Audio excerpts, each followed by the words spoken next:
Kenapa aku masih seperti ini? Kenapa pedih dari luka lamaku masih terasa menggoloti hati dan perasaanku? Hei, ayolah, hanya kita berdua yang tahu. Kenapa tetap diam? Kenapa kau menatapku seperti itu? Kau curang. Sama terbisu.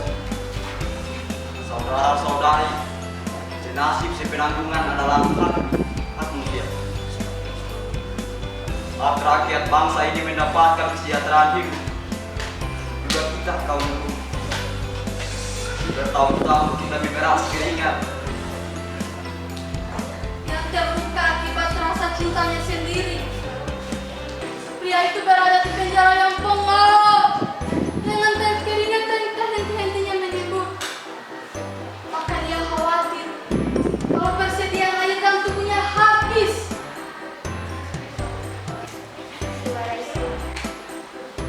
Suara itu terdengar lagi digendang teringatku. Indah dan ingat sehingga menyebut hidup. Sejarah negeri ini selalu mencatat orang-orang yang selalu mempertahankan hak miliknya sebagai pahlawan. Dan yang tua yang bukan pada dunia. Apakah kalian akan meninggalkan tempat ini hanya karena tempat kalian telah hilang? Tidak percaya? Tidak percaya? Percaya?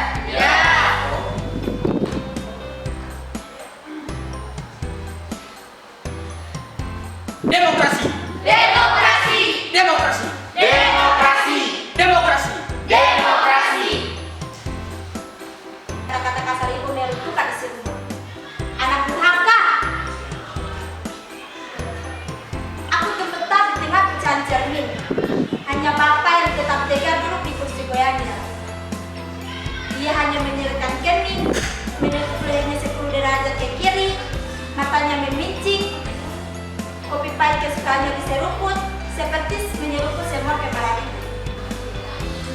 Goblok, semua pikiran itu adalah hasil niat orang. Itu karunia Tuhan yang telah dirampas oleh orang-orang yang tidak bertanggung jawab. Bagaimana kalau pisau yang terhunus di tangannya menciptakan inspirasinya, memanggil kenangan-kenangannya terhadap perasaan marah, jengkel, atau kekeh? Mungkin saja terhadap orang lain, tapi bisa saja emosi itu memaksa kita menjadi sasaran pelepasan. Apalagi kalau tanpa kita sadari, kita terlukai hatinya. Ia juga seorang manusia biasa yang dapat gaya hatinya saat memegang pisau. Goblok, kemerdekaan adalah hak setiap orang. Itulah karena Tuhan sudah dirampas oleh orang yang tak bertanggung jawab. Sekarang kemerdekaan ini sudah jadi milikmu. Jangan ragu, ambil dan terbang. Terbang.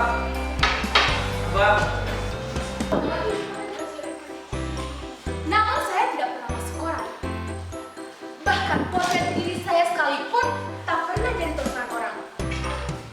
Saya hanya berjuang di lingkungan RT kampus depan. Di sana, di RT yang saya pimpin itu, seluruh warganya pro demokrasi. Mereka akan mendukung demokrasi tanpa syarat. Dengan tegas, mereka akan berkoar kalau ada warga yang anti demokrasi.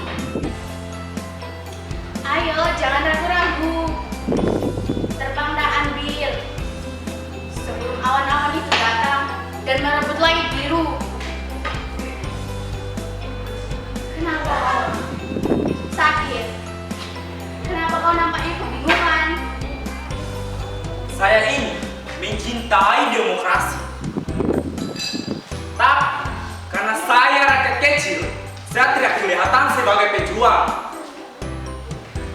Apalagi pahlawan. Nama saya tak pernah tercantum dalam koran.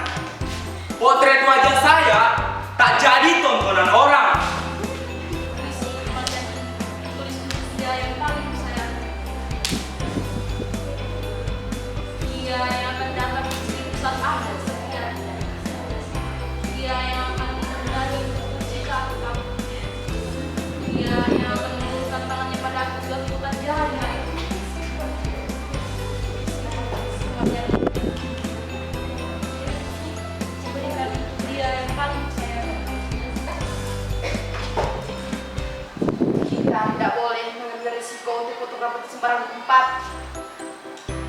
berhubungan dengan transkuran tak dikenal, setiap saat bisa berarti memotong leher.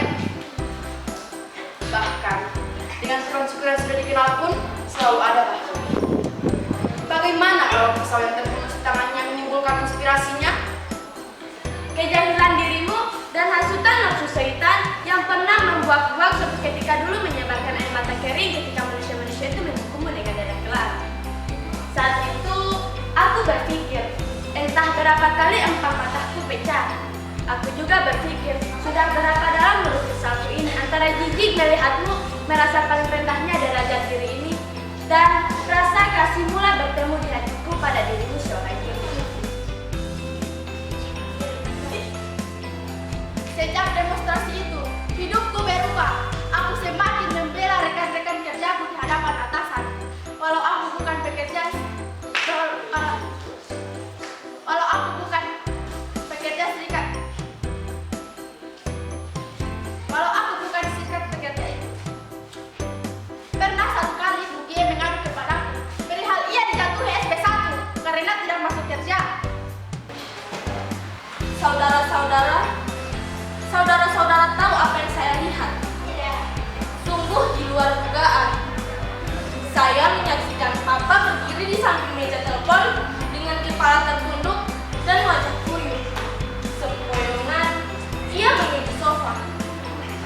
Kecewa, marah, sedih, entah makna apa lagi yang dapat dibaca dari dalam wajahnya. Sikan. Misi kematian ini kupersembahkan untuk Yesus. Aku yang mendapatkan aja, aku yang menantikan saat jiwaku menghilang, aku yang menantikan saat jiwaku menghilang dari dunia. Puisi kematian ini kupersembahkan ini untuk diriku. Bisa saja, mereka itu koki-koki gila, seorang pembunuh. Dengan gampang ia memasukkan air cuka bekas lalu mencuci tangan. Upah yang tak layak, eksploitasi tenaga dan jam kerja, tak ada jaminan keselamatan dan kesehatan kerja, pemecatan sepihak, bahkan banyak teman kerja kita dilecehkan secara seksual. Terlalu lama kita diam, terlalu lama kita dihantui rasa takut. Kita harus bergerak melawan penindasan itu semua dengan tangan kita sendiri. Aku baru menyadari bahwa kehidupan bertahan. Dunia manusia sama buatnya mengancam di mana-mana. Siapa yang dapat terjamin bahwa tukang cukur itu tidak akan hanya merapikan jenggot dan kulit kita. Susulan berbagai sama. Aku yang diberikan nyawa oleh orang lain. Aku yang sudah menghancurkan berbagai tubuh dan jiwa yang diberikan padaku. Puisi kematian dibutuhkan kesabaran yang penuh untuk mengurainya. Dan manakala kesabaran yang kita miliki kian menipis sama sirna. Adakah orang yang akan datang memberi pertolongan, memberi kesetuhan pada pikiran dan perasaan seperti benang kusut? Saya mencintai demokrasi. Tapi karena saya rakyat kecil, saya takut akan selalu berjuang. Apalagi pahlawan. Nama saya tak pernah tercantum dalam surat. Apalagi potret saya tak pernah jadi tontonan banyak orang. Namun, saat tak berjuang di RT kampung depan, dan di RT yang saya pimpin itu seluruh keluarganya pro-demokrasi. Mereka mendukung tanpa syarat pelaksanaan demokrasi. Dengan beringas, mereka akan berkoar kalau ada yang anti pada demokrasi. Dan dengan gampangnya, saat bisa mengarahkan mereka untuk maju demi mempertahankan demokrasi. Semua sudah kompak kalau sudah membela